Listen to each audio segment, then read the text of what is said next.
বাচ্চাকে হাঁটতে শেখানোর জন্য তাকে পেটের ওপর সময় দিন। পছন্দের খেলনা নাগালের বাইরে রাখুন।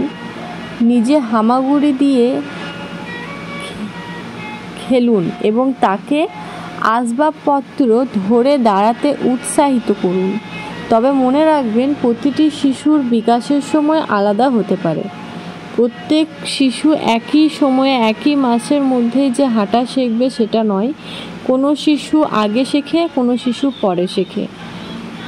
তারপর হচ্ছে বাচ্চার পেশি শক্তিশালী করার জন্য পেটের ওপর রাখা গুরুত্বপূর্ণ। এতে সে মাথা তুলতে এবং তার চারপাশের জিনিসগুলো দেখতে উৎসাহিত হবে।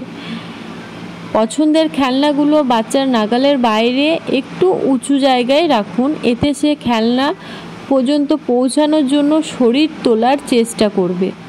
নিজে হামাগুড়ি দিয়ে বাচ্চার সামনে যান। এতে সে আপনাকে অনুসরণ করতে উৎসাহিত হতে পারে এবং এটি একটি মজার খেলা হয়ে উঠতে পারে। বাচ্চা যখন হামাগুড়ি দিতে শুরু করবে তখন তাকে আসবাবপত্র বা কোনো টেকসই জিনিস ধরে দাঁড়াতে উৎসাহিত করুন। বাচ্চার সাথে হাত পায়ের ওপর ভর দিয়ে বসে গান করুন। এর মাধ্যমে সেও আপনাকে অনুসরণ করতে পারে এবং শরীর নড়াতে পারে। প্রতিটি শিশু আলাদাভাবে এবং আলাদা গতিতে বিকাশ লাভ করে। কেউ কেউ আগে হাঁটে, কেউ পরে। তাই ধৈর্য ধরে বাচ্চাকে সময় দিন। যদি 18 মাস বয়সের মধ্যেও আপনার শিশু হাঁটতে না শেখে, তাহলে একজন ডাক্তারের সাথে পরামর্শ করুন।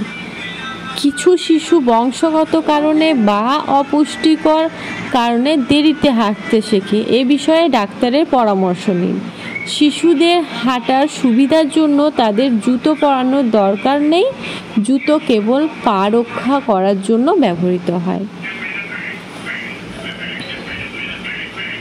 এটাই ছিল আজকের ভিডিওটি যদি একটুও কোনো কারণবশত উপকার মনে হয়ে থাকে তাহলে প্লিজ চ্যানেলটি সাবস্ক্রাইব করে দিয়ে পাশে থাকবেন আর একটি লাইক করে দিয়ে যাবেন। আর আপনাদের রিলেটিভ হোক, ফ্রেন্ড হোক, তাদের মধ্যে যদি কোনো বাচ্চা বাড়িতে থেকে থাকে তাহলে তাদের সাথে ভিডিওটি শেয়ার করবেন এবং তাদেরকেও উপকার করবেন।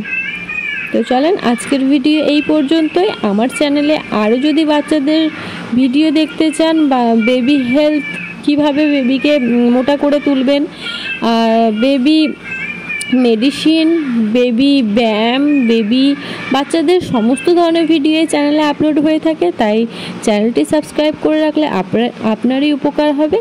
তো এটাই ছিল আজকের ভিডিও। চলেন, আজকের মতো এইটুকুই। কথা হচ্ছে আবারও কোনো একটা নেক্সট ভিডিওতে।